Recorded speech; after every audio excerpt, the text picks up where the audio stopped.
इस बार मैं आपके लिए लाया हूं top 10 Excel tricks for your interview. इस क्लास में 17 बच्चे हैं जो कि अलग अलग हाउसेस में डिवाइडेड हैं, सैफरन, वाइट एंड ग्रीन। इनके स्कोर्स कुछ ऐसे दिए गए हैं। कुछ नटखट बच्चों ने टेस्ट को अटेंड नहीं किया है, इसलिए उन्हें 0 मिला है और वो दिख भी रहे हैं, राइट। तो अब देखते हैं एक एक करके वो फॉर्मूलाज क्या है जो आपके डेली लाइफ में बहुत काम आएंगे, आपके इंटरव्यू में भी बहुत सहारा देंगे। सबसे पहले फंक्शन बनता है count A equal to count. अब देखेंगे काउंट के नाम पर बहुत सारे फॉर्मूला है, घबराइए नहीं, हमें जाना है काउंट ए के ऊपर। काउंट ए मतलब ऑल, काउंट ऑल। अगर मैं इन सब चीजों को सिलेक्ट कर देता हूं तो काउंट ऑल कहा जाएगा 17। लेकिन अगर एक या दो जन के केसेस में टेस्ट के स्कोर अभी तक इवैल्यूएट हुए नहीं है तो आप देखोगे ये बन जाता है 14।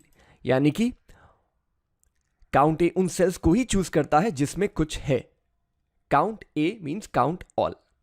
अब अगर आपको यह देखना है कि 3 बच्चों के टेस्ट स्कोर्स अभी नहीं आए हैं, यानी कि वो सेल्स ब्लैंक हैं, वो कितने हैं, तो आपको लिखना है फॉर्मूला काउंट ब्लैंक। जैसे ही आप काउंट ब्लैंक पे जाते हो, प्रेस कीजिए टैब की और उस पूरे रेंज को आप चूज कर सकते हैं। एंटर। आपने देखा अब दिख रहा है आपको आंसर 3। लेकिन अगर उनमें से एक बच्चा ऐसा हो जिसने टेस्ट जरूर दिया था बट उसे मिले हैं 0, तो दिखाएगा काउंट ब्लैंक सिर्फ 2, राइट। अब काउंट वो फॉर्मूला है जो सिर्फ नंबर्स को गिनता है। तो अगर मैं लिखता हूं काउंट और चूज करता हूं सारे नंबर्स को, तो दोस्तों देखिए आंसर क्या होगा 15। वाई? बिकॉज 2 ब्लैंक्स हैं और बाकी सब नंबर्स हैं। अगर उनमें से एक को मैंने एक्स कर दिया, आप देखोगे काउंट अब 14 ही दिखा रहा है। वाई? बिकॉज 1, 2 और 3, ये 3 को एक्सक्लूड किया जा रहा है, हटा दिया जा रहा है। मैं वापस इस बच्चे की स्कोर ले आता हूं, नहीं तो इसे आज घर में मार पड़ेगी। आइए आगे बढ़ते हैं। सम का मतलब है टोटल सम, यानी कि सारे स्कोर्स को टोटल कर दिया जाए। एंटर। 54.7। मैक्स मतलब मैक्सिमम स्कोर क्या है, तो मैक्स लिखता हूं, चूज करता हूं सारे स्कोर्स को और मिलता है मैक्स। सुपर, यानी किसी ना किसी को 5 में से 5 जरूर मिला है। मिन, ऑफ कोर्स मिन यहां पर आपको 0 ही दिखाएगा बिकॉज एक बच्चे ने टेस्ट जरूर दिया है बट उसे मिला है 0। अब अगर आपको देखना है एवरेज, एवरेज उन बच्चों का जिन्होंने टेस्ट दिया है, तो अगर अभी मैं एवरेज फॉर्मूला का इस्तेमाल करता हूं तो इन दोनों बच्चों का स्कोर्स को नहीं गिना जाएगा। लेकिन अगर यहां पर 0 होता तो वो भी आपके एवरेज में इंक्लूडेड रहता। तो आइए देखते हैं फर्क। इक्वल टू एवरेज, इस पूरे स्कोर्स को चूज करता हूं। Average scores of the class is 3.2। अब हो सकता है कि 2 बच्चों के टेस्ट स्कोर अभी तक आए नहीं हैं, तो अगर मैं पूरा डिलीट कर दूं तो देखिए एवरेज किस तरह बढ़ गया है 3.6, और जैसे उनके स्कोर्स आएंगे हम वहां फीड कर सकते हैं। बट हां, अगर उन्हें 0 मिला है तो एवरेज ऑब्वियसली कम हो जाएगा पूरे क्लास का।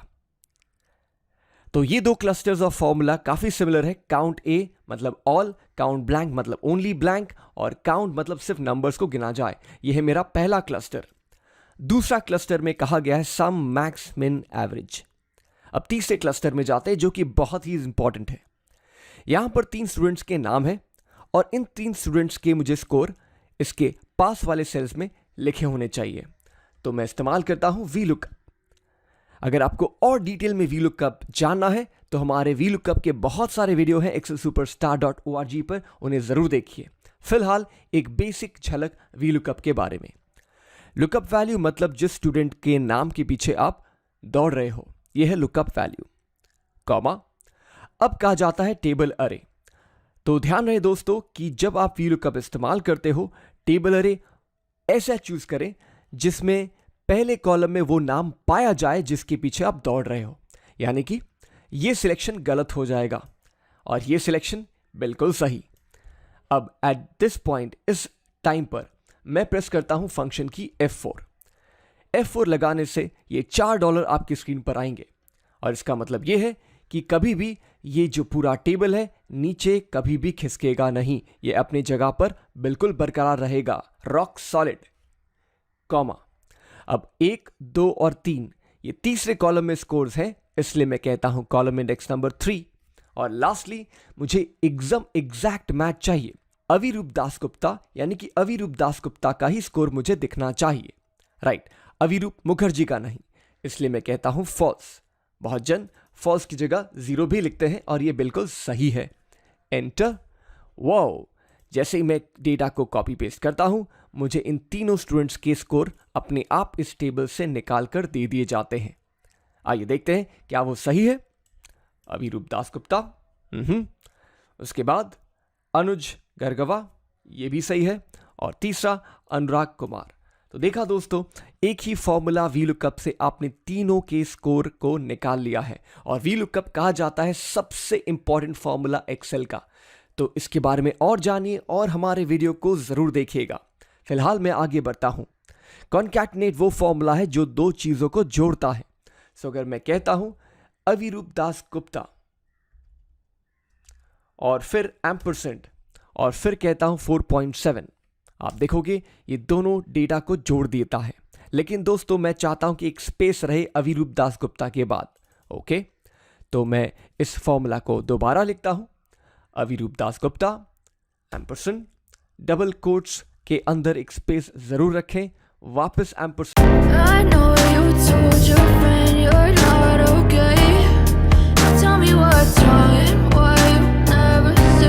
दें और वापस 4.7 को सिलेक्ट कर लें। आप देखोगे नाम के आगे स्कोर भी आ गए हैं। ये सेम चीज अगर आप चाहो तो कॉन्कैटिनेट फॉर्मूला से भी कर सकते हो। कॉन्कैटिनेट, मैं इस डेटा को चूज करता हूं, कॉमा, फिर डबल कोट्स के अंदर एक स्पेस, फिर वापस एक कॉमा और फिर 3.8, एंटर। तो दोस्तों रिजल्ट वही है। आप चाहें तो एम्परसेंड यूज कर सकते हैं, आप चाहें तो कॉन्कैटिनेट यूज कर सकते हैं, दोनों में कोई फर्क नहीं। नेक्स्ट मैं चलता हूं काउंट इफ फॉर्मूला के ऊपर। मुझे यह जानना है कि सैफरन हाउस में कितने बच्चे हैं, व्हाइट हाउस में कितने बच्चे हैं और ग्रीन हाउस में कितने बच्चे हैं। सो मैं लिखता हूं काउंट इफ, प्रेस करता हूं टैब की। दो चीज पूछे गए हैं, रेंज और क्राइटेरिया। रेंज मतलब वो रेंज ऑफ वैल्यूज जहां आप ढूंढने वाले हो कि व्हाइट हाउस कितने हैं, सैफरन हाउस कितने हैं और ग्रीन हाउस कितने हैं। इसे भी मैं F4 प्रेस करके लॉक कर देता हूं। और फिर बारी आती है क्राइटेरिया की, यानी कि क्राइटेरिया है सैफरन। मैं इसे क्लोज करता हूं, प्रेस करता हूं एंटर। यानी कि इस फॉर्मूला को जब मैं कॉपी पेस्ट करूंगा तो मुझे यह पता चलेगा कि सैफरन हाउस में 7 बच्चे हैं, व्हाइट में 5 और ग्रीन में 5। टोटल कुल मिलाकर कितने हुए? 17, और जो कि मेरे डेटा से मैच करता है। अब अगर आपको चाहिए इन सारे हाउसेस के टोटल स्कोर, यानी कि सैफरन हाउस में जितने बच्चे हैं उसके टोटल स्कोर, व्हाइट हाउस के टोटल स्कोर और ग्रीन हाउस के टोटल स्कोर, तो आपको जाना पड़ेगा सम इफ में। अब देखिए दोस्तों, पहले दो क्राइटेरिया और रेंज एकदम बिल्कुल बराबर है, काउंट इफ से मिलता जुलता है। तो आइए देखते हैं इसे कैसे कंप्लीट किया जाए। रेंज, इस पूरी रेंज को मैंने सेलेक्ट किया है, प्रेस करता हूं F4, कॉमा। दूसरा है क्राइटेरिया जिसके नाम पर मैं सैफरन चूज करता हूं। तीसरा, रेंज वो हो जिसमें सम किया जा सके। ऑब्वियसली हम नंबर्स को ही सम कर सकते हैं, इसलिए मैंने इस सम रेंज को चूज कर लिया। एक बात का ध्यान रहे दोस्तों, सम इफ या काउंट इफ फॉर्मूला जब आप लिखें, रेंज की हाइट हमेशा सेम होनी चाहिए। अगर ये ऊपर नीचे आपने कर दिया तो आंसर भी गलत। इसलिए हाइट को सेम रखते हुए मैं प्रेस करता हूं F4 और फिर करता हूं क्लोज द ब्रैकेट, एंटर। जैसे ही मैं कॉपी पेस्ट डाउन करता हूं, मुझे यह पता चलता है कि सैफरन हाउस के बच्चों ने 25.1 का स्कोर टोटल अपने पास रखा है। पर दोस्तों आप कह सकते हो कि सैफरन हाउस में 2 बच्चे ज्यादा हैं, उनके टोटल को कंपेयर करना व्हाइट और ग्रीन से बड़ी नाइंसाफी होगी, राइट?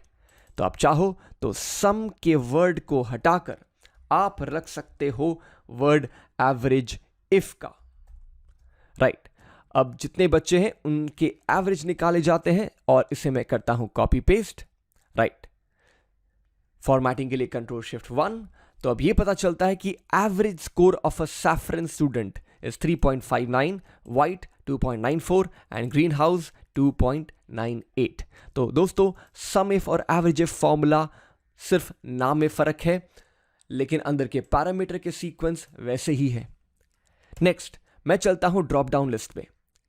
अब मैं इस सेल को चूज करता हूं, जाता हूं डेटा में, क्लिक करता हूं डेटा वैलिडेशन में, और इस डेटा वैलिडेशन में क्लिक करने के बाद मैं जाऊंगा इस टैब सेटिंग्स में।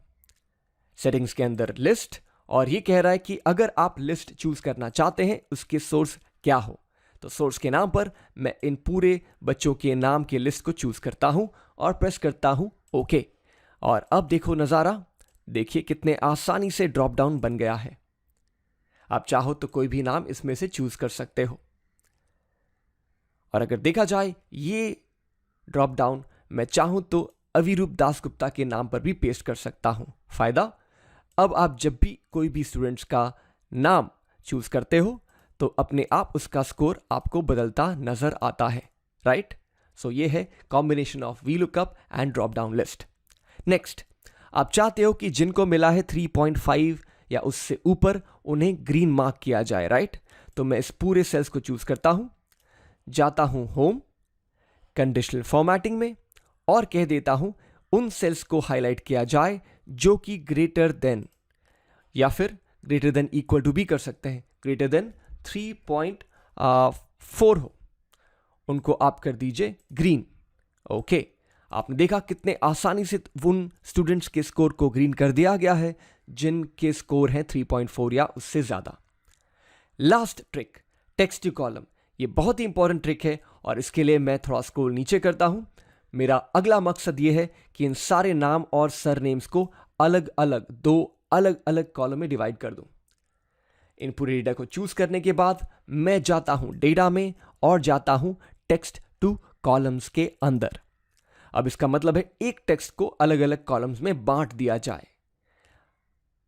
देखा ये जा रहा है कि हर एक नाम और सरनेम के बीच में एक स्पेस है, इसलिए मैं स्पेस को चूज करता हूं और फिर नेक्स्ट जाता हूं और अपने डेस्टिनेशन को चेंज करते हुए अगले सेल का नाम दे देता हूं ताकि डेटा पुराने वाले को हटाया नहीं जाए। Finish. There's already data here. Do you want to replace? Yes, okay. Wow. देखा दोस्तों कितने आसानी से आपने टेक्स्ट टू कॉलम के जरिए डेटा को अलग अलग कर दिया। अगर चाहें तो इसे वापस कंबाइन कर सकते हैं। कैसे? कॉनकैटिनेट से। इस पूरे डिस्कशन में तो भूल ही गया कि आपको इफ फॉर्मूला तो जरूर बताना था, तो आइए इफ फॉर्मूला भी कर लेते हैं। तो जिनको मिला है 0 उन्हें रीटेस्ट देना चाहिए, तो ये फॉर्मूला में कैसे लिखूं? Equal to if the score is equal to 0 then आवाज आनी चाहिए रीटेस्ट की।